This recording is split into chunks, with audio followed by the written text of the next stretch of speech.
ನಿಮ್ಮ ಮಗಳು ಪಕ್ಕದಲ್ಲೇ ಮಗಳೇನೋ ಅಂತ ಅನ್ಸಲ್ಲ. ಅಷ್ಟೇ ಹೆಂಗಾಗಿದ್ದೀರಾ ಈಗ? ನಂದು ಫ್ಯೂಚರ್ ಶಾರ್ಟ್ಲಿ ಹಂಗೆ ಇದೆ.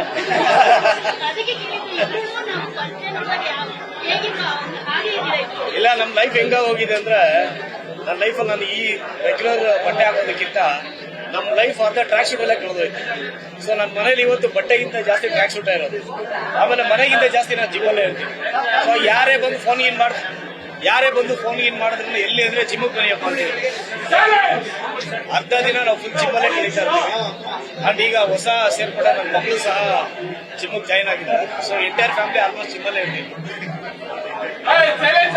ಈಗಿನ ಯಂಗ್ ಜನರೇಷನ್ಗೆ ಪ್ಯಾಕ್ಸ್ ಮಾಡ್ಕೊಳ್ಳೋದಕ್ಕೆ ತುಂಬಾ ಬೇರೆ ಬೇರೆ ರೀತಿಯಾದಂತಹ ಮಾರ್ಗ ಅನುಸರಿಸ್ತಾರೆ ಅಂತ ಏನಾದ್ರು ಕಿವಿ ಮಾತು ಹೇಳ್ತೀರಾ? ಸರ್ ಪ್ಯಾಕ್ಸ್ ಅಂದ್ರೆ ಪ್ಯಾಕ್ಸ್ ಬಂದು ವರ್ಕೌಟ್ ಮಾಡೋದಕ್ಕಿಂತ ಜಾಸ್ತಿ packs are made by kitchen ಅಂತ ನಾನು ಹೇಳೋದಕ್ಕೆ ಇಷ್ಟ.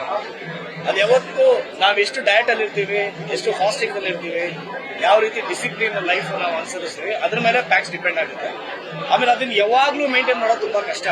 ಸೊ ಹಾಗಾಗಿ ನಾವೆಲ್ಲ ಏನ್ ಮಾಡ್ತೀವಿ, ಯಾವ್ದೋ ಸಿನಿಮಾಗೆ ಪ್ರಿಪೇರ್ ಆಗ್ಬೇಕಂದ್ರೆ ಅದಕ್ಕೊಂದು 3-4 ತಿಂಗಳು ಮುಂಚೆನೆ ನಾವು ಬೇರೆ ಡಯಟ್, ಬೇರೆ ವರ್ಕೌಟ್ ಎಲ್ಲಾನು ಸ್ಟಾರ್ಟ್ ಮಾಡ್ತೀವಿ. ಆ ಸಿನಿಮಾ ಶೂಟಿಂಗ್ ಆಗೋ ಟೈಮ್ ಕರೆಕ್ಟ್ ಆಗಿ ಆ ಮಸಲ್ ಫಾರ್ಮ್ ಆಗಿರುತ್ತೆ. ಅಲ್ಲಿ ನಾವು ಪ್ಯಾಕ್ಸ್ ತೋರಿಸೋದಕ್ಕೆ ಚೆನ್ನಾಗಿರುತ್ತೆ.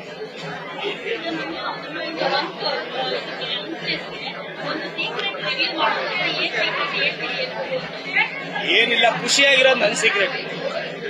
ಬೇರೆ ಬೇರೆ ಅನ್ನೆಸೆಸರಿ ಕಮಿಟ್ಮೆಂಟ್ಸ್ ಇಲ್ಲ. ಸಿನಿಮಾ ಅಂತ ಬಂದಾಗ ಶ್ರದ್ಧೆ ನಾವು ಸಿನಿಮಾ ಕೆಲಸ ಮಾಡ್ಕೊಂಡು ಹೋಗ್ತೀವಿ.